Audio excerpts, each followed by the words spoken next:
தேர்தல் திட்ட அந்த தீர்ப்புக்கு எதிராக மத்திய அரசு தொடுத்த அந்த வழக்கை உச்சநீதிமன்றம் நிராகரித்துள்ளது. அதனை முக்கிய செய்தியாக நாம் பார்க்கிறோம்.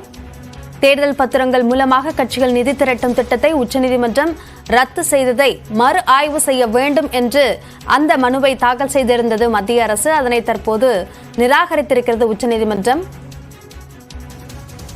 கூடுதல் விவரங்களை வழங்குவதற்காக நம்முடைய செய்தியாளர் சுசித்ரா இணைப்பில் இருக்கிறார். அவரோடு பேசலாம். சுசித்ரா, எந்த காரணத்தின் அடிப்படையில் மத்திய அரசினுடைய இந்த மனுவை நிராகரித்திருக்கிறது உச்சநீதிமன்றம்?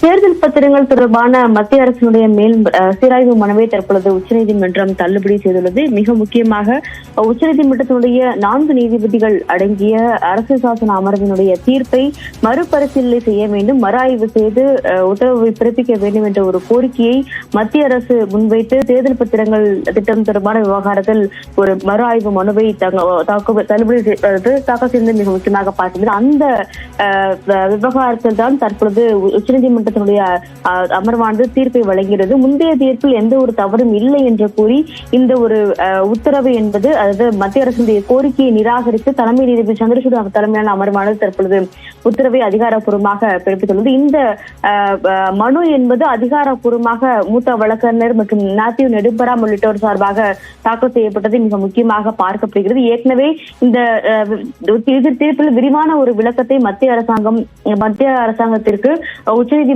வழங்கியுள்ளது. அரசு சாசன அமர்வு வழங்கியுள்ள தீர்ப்பில் எந்த ஒரு தவறோ அல்லது குறைகளோ இல்லை என்ற ஒரு கருத்தை தலைமை நீதிபதி சந்திரசூட் தலைமையிலான அமர்வானது தற்போது தெரிவித்திருக்கிறது.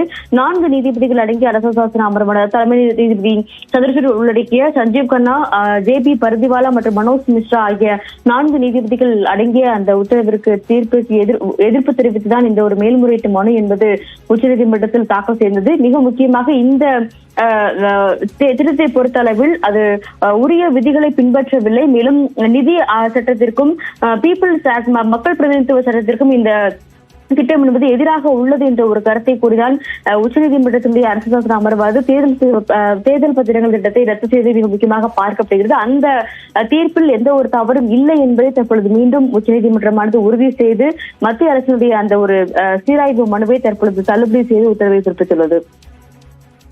தேர்தல் பத்திரங்களுக்கான அந்த தீர்ப்பை எதிர்த்து மத்திய அரசு தாக்கல் செய்த மனுவை ஏற்க மறுத்துள்ளது உச்சநீதிமன்றம். இது சார்ந்த கூடுதல் விவரங்களுக்கு நன்றி சுசித்ரா.